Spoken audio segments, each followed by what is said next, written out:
Hello everyone, welcome to our channel tasty kitchen recipes. ఈరోజు మన recipe వచ్చేసి ఎంతో టేస్టీగా ఉండే మా అత్తయ్య గారి స్టైల్లో చేపల పులుసు. ముందుగా చేపల పులుసుకి కావలసిన పదార్థాలు: ఒక పెద్ద సైజు ఉల్లిపాయని తురుముకొని పెట్టుకోవాలి. అలాగే ఒక మీడియం సైజ్ టమాటాని తురుముకొని పెట్టుకోవాలి. 8 నుంచి 10 పచ్చిమిరపకాయలు, 2 నుంచి 3 టేబుల్ స్పూన్ల సాల్ట్, 4 టేబుల్ స్పూన్ల కారం, హాఫ్ టేబుల్ స్పూన్ పసుపు, 1 టేబుల్ స్పూన్ అల్లం వెల్లుల్లి పేస్ట్, 1 టేబుల్ స్పూన్ జీలకర్ర, 1.5 టేబుల్ స్పూన్ ధనియాలు, 6 నుంచి 8 వెల్లుల్లి రెమ్మలు, పెద్ద నిమ్మకాయ సైజ్ అంత చింతపండుని గుజ్జు తీసేలా పక్కన పెట్టుకోవాలి. గుప్పెడు కొత్తిమీర, బెండకాయ ముక్కలు, శుభ్రంగా కడిగి పెట్టుకున్న 1 కేజీ చేప ముక్కలు. ఇక్కడ మనం ముందుగా మసాలా ముద్దని రెడీ చేసుకుందాము. 2 టేబుల్ స్పూన్స్ ధనియాలు, 1 టేబుల్ స్పూన్ జీలకర్ర, 8 వెల్లుల్లి రెబ్బలు, 1 ఇంచ్ అల్లం ముక్క వేసుకుని బాగా మెత్తగా పేస్ట్లా చేసుకోవాలి. మనం చేప ముక్కలకి మసాలా అనేది పట్టించుకోవడానికి ముందుగా అల్లం వెల్లుల్లి పేస్ట్, కొద్దిగా సాల్ట్, పసుపు వేసుకున్నాము, కొంచెం కారం వేసుకున్నాము. ఇప్పుడు కలుపుకున్న మసాలా అనేది చేప ముక్కలకు బాగా పట్టించుకోవాలి. ఇలా ముందుగా చేప ముక్కలకి మసాలా పట్టించుకుని పక్కన పెట్టుకుంటే చేప ముక్కలు అనేవి పులుసులో తెల్లగా లేకుండా ఎర్రగా ఉంటాయి. ఇక్కడ ఈరోజు కర్రీ మా అత్తయ్య గారు ప్రిపేర్ చేస్తున్నారు. ఇలా మసాలా పట్టించిన చేప ముక్కల్లో కాచిన నూనె వేసుకోవాలి. ఇలా కాచిన నూనెని ముక్కల మీద వేసుకుంటే అలా పొంగు రావాలి. ఇలా వేడి నూనె వేసుకోవడం వల్ల మనం పట్టించిన మసాలా అనేది ముక్కలకి బాగా పట్టుకుంటుంది. ఇప్పుడు మనం కర్రీని ప్రిపేర్ చేసుకోవడానికి ముందుగా స్టవ్ ఆన్ చేసి కడాయిని పెట్టుకుని 4 టేబుల్ స్పూన్స్ ఆఫ్ ఆయిల్ వేసుకోవాలి.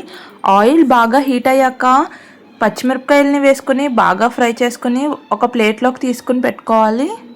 ఇప్పుడు అదే ఆయిల్లో 1 గుప్పెడు కొత్తిమీరని వేసుకుని ఫ్రై చేసుకుని 1/2 టేబుల్ స్పూన్ మెంతులు వేసుకుని బాగా ఫ్రై చేసుకోవాలి.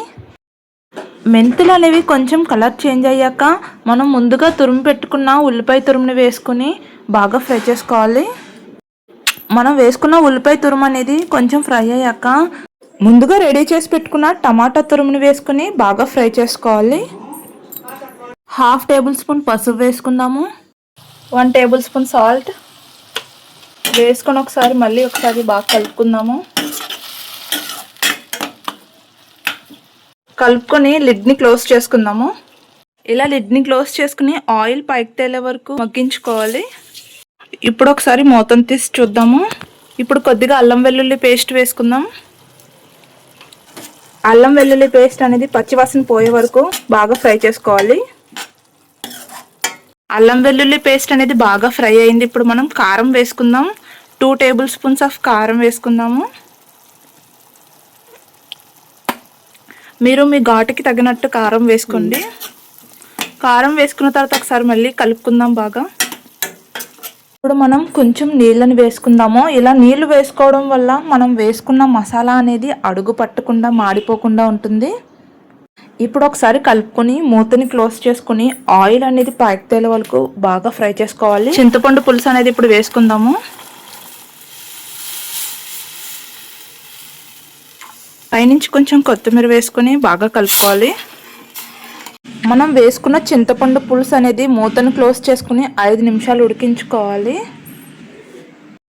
5 నిమిషాల తర్వాత ఇలా మనకి పులుసు అనేది కుతుకుతా ఉడుకుతూ ఉండాలి. ఈ టైంలో మనం మసాలా కలిపి పెట్టిన చేప ముక్కలను అనేది వేసుకుందాము. ఇవి ఇలా ఒక్కొక్కటిగా వేసుకోవాలి.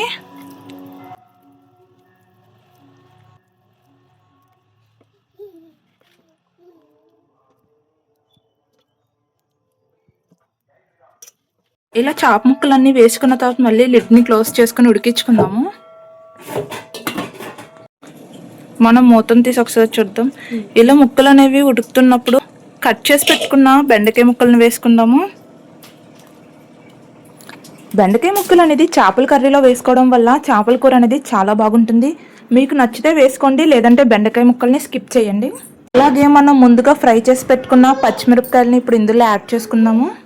ఈ టైంలోనే మనం పులుపు, ఉప్పు, కారం సరిపోయిందో లేదో చూసుకొని అడ్జస్ట్ చేసుకోవచ్చు. ఇప్పుడు మనం లిడ్ని క్లోజ్ చేసుకుని 15 నుంచి 20 నిమిషాలు ఉడికించుకోవాలి. 20 నిమిషాల తర్వాత మనం మూతను తీసి చూస్తే ఇక్కడ బెండకాయ ముక్కలు చేప ముక్కలు అనేవి బాగా ఉడికాయి. ఇప్పుడు మనం ముందుగా తయారు చేసి పెట్టుకున్న మసాలా ముద్దని వేసుకుందాము. అలాగే సన్నగా కట్ చేసి పెట్టుకున్న గుప్పెడు కొత్తిమీరని వేసుకుందాము. మసాలా అనేది ముక్కలకు పట్టుకునేలా ఒకసారి బాగా కుదుపుకోవాలి, గరిటె పెట్టకూడదు.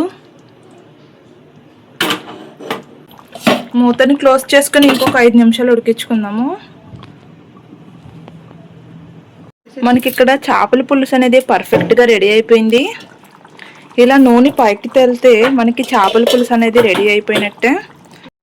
లాస్ట్లో సన్నగా కట్ చేసిన కొత్తిమీర వేసుకుంటే మన ఎంతో టేస్టీగా బెండకాయ చేపల పులుసు రెడీ అయిపోయింది.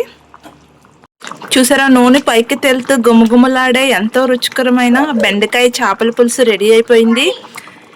ఈ వీడియో కనుక మీకు నచ్చితే నా ఛానల్ని లైక్ చేసి సబ్స్క్రైబ్ చేసుకోండి. మీరు కూడా ఇంట్లో ఇలా ఒకసారి ట్రై చేసి ఎలా వచ్చిందో కమెంట్ బాక్స్లో కమెంట్ చేయండి.